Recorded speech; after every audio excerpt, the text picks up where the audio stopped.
Hey guys, this is Wiz, and today we're going to talk about a sorcerer build that requires no unique whatsoever. Now, I have a previous version of this build on the channel, but I improved the build and made some adjustment. So if you are someone that's still looking for the raiment of the infinite and you don't have it, this build, you can give it a try. Now, this build is not going to replace a build with the raiment of the infinite, but if you don't have raiment, then this build is gonna do. So right now we are clearing level 35 nightmare dungeons, so we are in a good place where we can kill level 85 enemy and above. So I kill enemy above level 90 and I'm still level 81, and you want to be at that level because this is the type of enemies that you can kill to get those very rare items. So we are in a good place. All of that aside, let me show you what we are running in our helmet.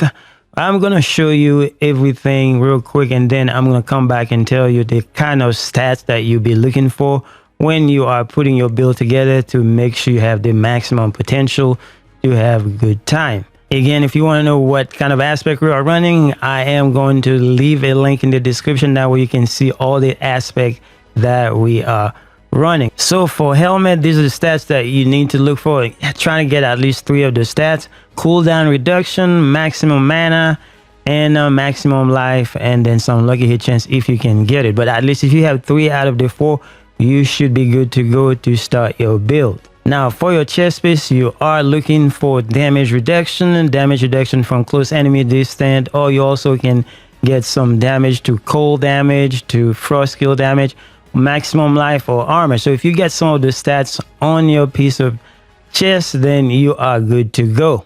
Now for your gloves, you're looking for a critical strike chance. You're also looking for lucky hit chance, and trying to get some ranks for your ice shard, and also attack speed is very important. If you have those stats, then you are good to go for your gloves. Now for your pants, you're looking to get a lot of damage reduction, because this is where you can get a lot of those. Some damage reduction from distant enemy, from close enemy, and from enemies that are burning, and also you can get some dodge chance if you can. Now for your boots, you need to prioritize some ranks to teleport, ranks to frost nova, and also some movement speed. Now if you get some mana cost reduction on your boots, it's a good thing, so don't throw it away.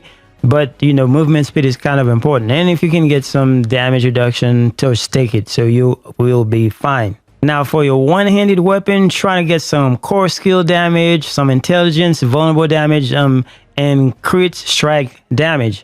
Even though I don't have this, but this is really good what I have here, so if I can get something better, I will get it. Now for your focus, trying to get cooldown reduction in both slots, one on top and one on the bottom. Also, if you get mana cost reduction, that is very good, but you can also replace this with 5% chance to restore primary resource. That's also a very good one. And you need some critical strike chance, and you also need some lucky hit chance. If you get those are very good, so make sure you keep those. Now for the rings, you are looking for vulnerable damage, critical strike damage, critical strike chance, and also resource generation. Also you can have mana, maximum mana in there, and you should be good to go. So those are the stats that you are looking for in your rings. And now to the amulet. Now for your amulet, you need to make sure you get cooldown reduction. This is very important.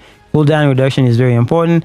And then some of the key fixes that you need is a rank to devouring blaze. Trying to get 3 if you can get it. But if you know, when you're starting out, if you get 1 like I do, you're gonna be fine. And then also trying to get some mana cost reduction or resource generation. Trying to get some critical strike damage, and you are going to be good to go. And critical strike chance is always very good in your amulet as well. So if you can get those stats, then you are good to go. Again, if we want to check things out, check out the links in the description, and then it will take you to the website, and that way you can see the full build. And I'm also going to leave some notes and then tell you exactly the stats that you're looking for, or for each piece of gear. So don't worry too much if you didn't catch everything that I was saying. Now on a side note, I do have some uniques that I tried with the build, and I didn't like them as much as I like what I have without the unique. So you know that you have a big trade-off when you are using unique, so you're losing out on a lot of aspects. But that is not to say they are not good and you shouldn't use them. You should use them, try them to see how much of a difference they make compared to without using them. So that's the only advice I can give you when it comes to that, because simply some people think if you don't have raiment or if you don't have unique, then you cannot play sorcerers, but that is basically not true. You can still do good without uniques. Now on to the skill tree. I am going to go over this real fast because I'm going to leave the link in the description, that way you can check everything where I put points and all that stuff. But the first one is Arc Lash. Now the reason why we are using the Arc Lash is because we want to use it to stun the enemy, and we use this as an enchantment.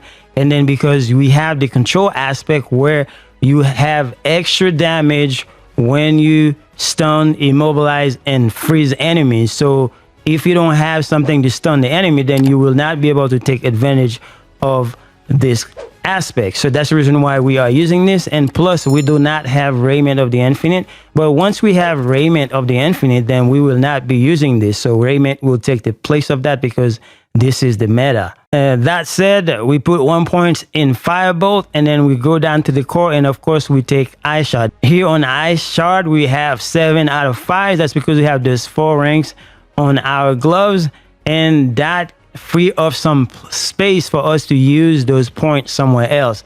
But if you want to keep all the points here, and then you should be good. Then we take Enhance Ice Shard, and then we go with Destructive is very good for the vulnerable damage. As you know, vulnerable damage is key to this game. And also we put some points in Devastation. As you can see, this is for our mana. That's how we be able to manage our mana.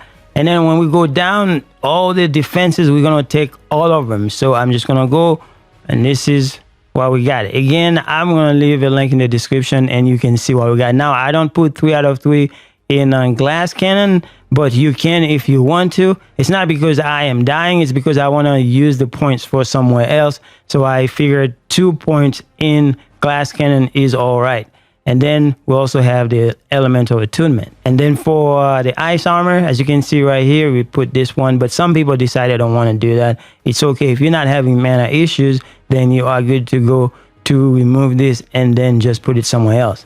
And for Frost Nova, this is key to the build. So that's how you just create all those vulnerability. That's how you make the enemy vulnerable, the easiest way that sorcerers have to make that happen. Now in the conjuration section, make sure you do the precision magic. Just max this out if you can. And then on the right side of it, just align the element, and then you can do the mana shield if you want, but you don't have to. Some people do, some people don't. And then protection, we don't need 3 out of 3, so we are fine without it. So we can tank a lot of damage without putting 3 out of 3. We can use the points for somewhere else. Now down to the mastery section, we max those out. You can see.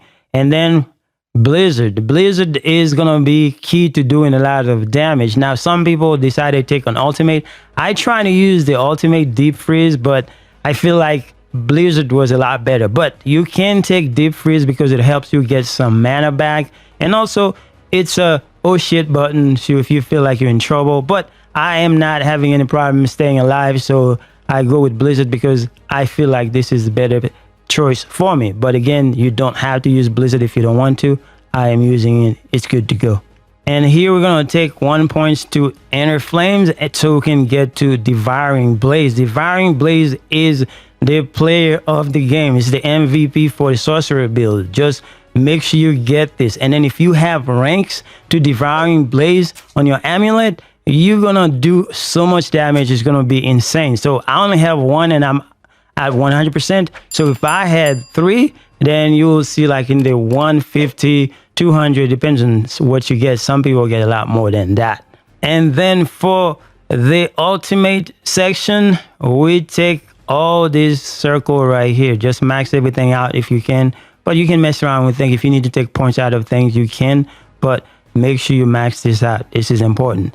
Like I was saying, Deep Freeze, you can take it if you don't want to, but that's it for here. And then for this one right here, I know not too many people take this option, but I take this option because the mana regeneration. this is all right. And then also I took a point here and I also put one here because sometimes I'm not paying attention and then my health might be going down, but this one can regenerate some health and then just make sure you can get out of a situation just in case you weren't paying attention. But you don't need to do that. You can just take it off and then put it somewhere else and then just use just this one and then just take out those two and you'll be good to go. And last but not least, we have Avalanche. Now, Avalanche is very important for the build, and reason being, if we go back to our equipment and I can show you, we need to take this one right here. This one, the Avalanche key passive now applies to one additional cast. You get a free cast when you are using this in Avalanche. So that's why you can keep your mana going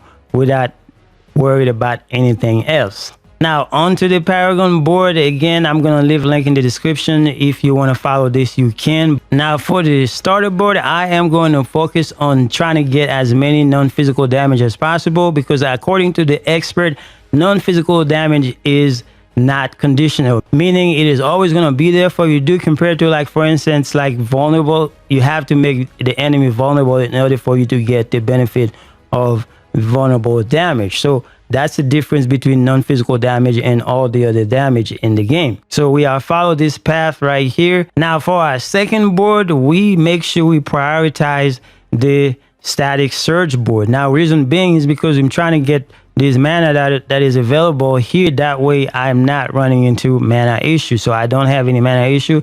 That's because, you know, I set it up this way with those going on, and also what I got on my gear, I am good to go when it comes to mana. So you just take this cluster right here and you get a lot of mana going on for you. So I will show you my stat sheet. You can see that I have plenty of mana going on without ever running. Now again, like I said, you know, you don't have to follow my path, but you know, if you want, you can. But then for the glyph socket, I go with the exploit, but you don't have to. Now when it comes to glyphs, you ideally you want to make sure you level them up to 15 so you can get the benefit of all the range, so you can unlock the second additional bonus.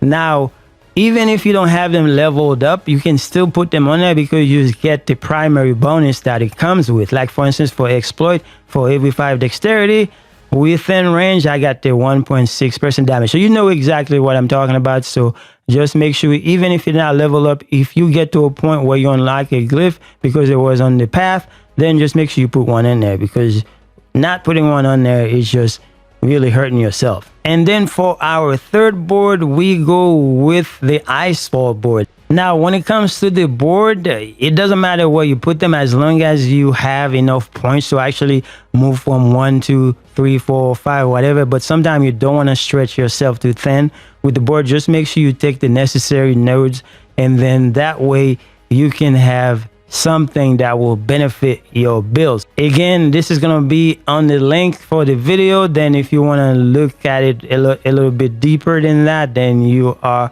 welcome to do so. For my fourth and final board, I go with the Burning Instinct board. At this point, I could have chosen any other board, but I chose this one because I was looking to try to get some attack speed, and also take this node right here that gives you some lucky hit chance to kill some enemy. But mainly I take this for the attack speed. So, you know, you can just do whatever you want, but this is what I did. And if you want to do the same thing, go ahead and do so. Anyway, that's all we got for today, guys. Hopefully you give the build a try, and then just go out there and test it out and give it a chance, and you should be good to go. Thanks for watching. I will see you guys in the next one.